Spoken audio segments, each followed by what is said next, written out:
Hey everyone, I'm Baffled by Reality, and today we're going to do something a little different. You see, back in February, Science Human Daniel, or SciManDan, released a $5,000 challenge to Flat Earthers.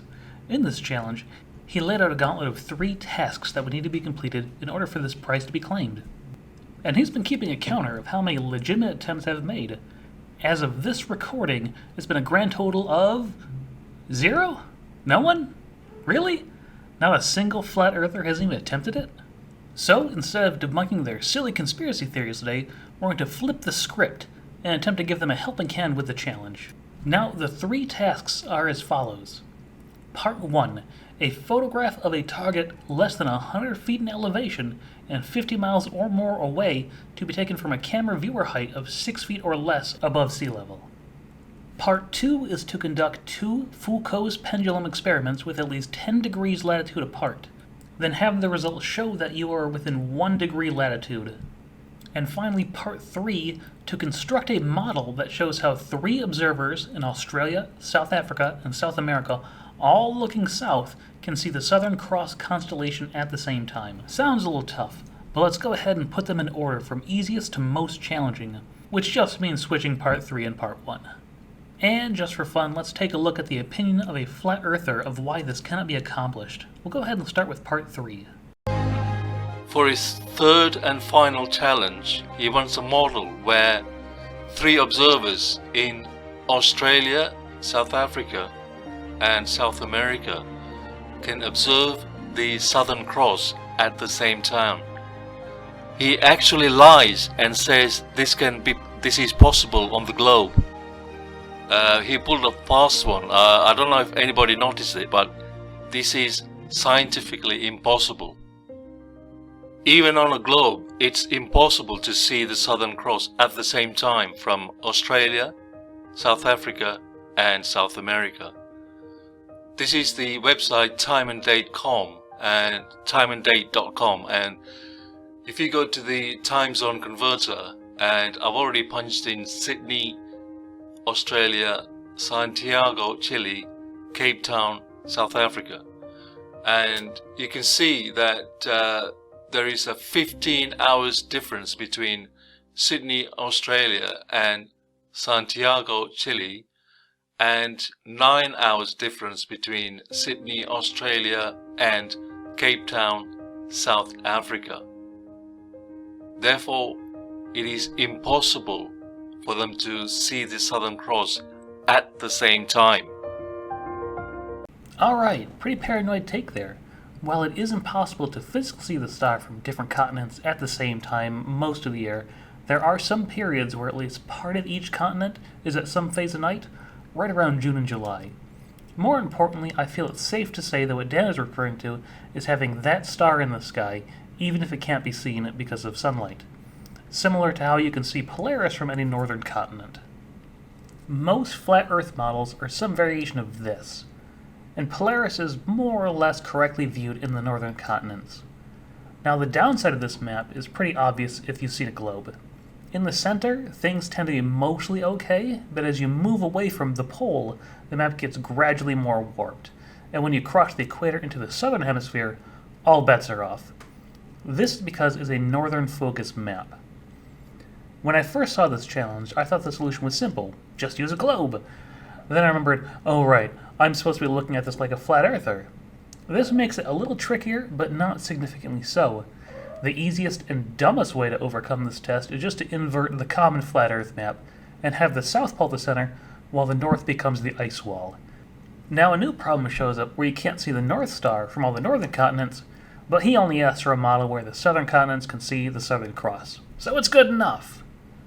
Part 2 is where things get a little more challenging, mostly because it involves doing a physical experiment over some decent distances.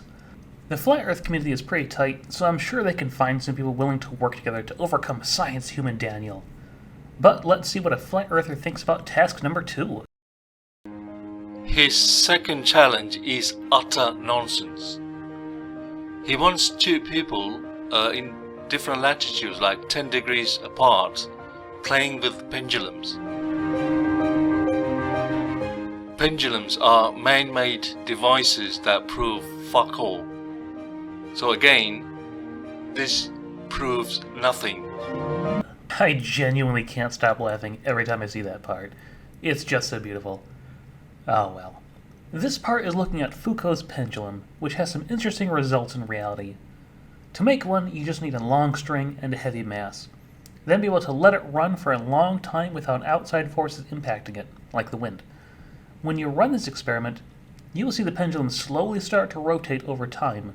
The amount of rotation directly correlates to your latitude on the globe. This is unexplainable by flat earthers, and you already saw how fast they run away from it. So how do we defeat this task? It's actually pretty simple. The goal is to get the same result despite being 10 degrees latitude apart, and Dan has allowed for a 1 degree difference in the results. The problem with this experiment is that while you can get in the ballpark of your latitude, it's easy to get some error in your testing.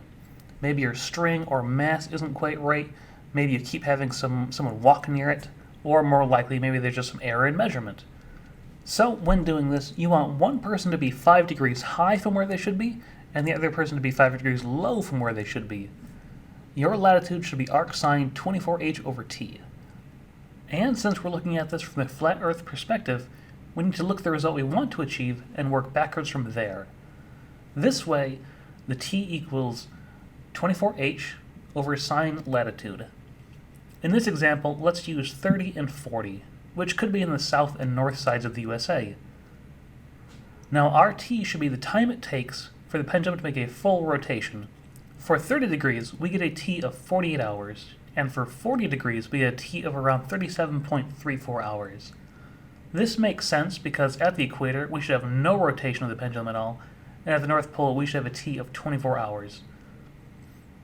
If you were to go past the equator into the southern hemisphere, you would see the pendulum rotate in a counterclockwise direction. Dan does state in his video that you should both be in the same hemisphere. Otherwise, you can get a friend down in Australia, take a reading, and end up with the same result with minimum shenanigans. So the answer we actually want is halfway between these two, which comes out to a t of 41.33, and this is for a latitude of 35.5. Then we're probably not going to run this for a full 24 hours. I would plan for letting it go for at least an hour, so our equation looks like this. T equals 1 times 360 over the measured angle. Now we want to know what we need to measure to get this result, which comes out to be 8.7 degrees. If we were actually at 30 and 40, we'd be measuring 7.5 and 9.64. So you can see it doesn't actually take much of an error to get the wrong result we are looking for. In the example video Dan links to, the person did everything right and was still off by 1.4 degrees latitude. Now, finally, we can move on to the greatest and possibly most impossible task of this challenge. Take a photo of something 50 miles away with a height no greater than 100 feet above sea level from a camera height no greater than 6 feet above sea level. Now, this is more or less impossible on a globe, unless you get super cheeky and perhaps very lucky. On a flat Earth model, this should technically be doable, but let's turn back to Multi-Tom-Tom and see why he thinks it can't be done. His first challenge is that he wants photographic evidence of a target that is 50 miles away and no more than 100 feet tall. He also wants the camera height to be no more than 6 feet above sea level. This is impossible. The Earth curvature calculator tells us that from eyesight level of 6 feet, the distance to the horizon will be 3 miles.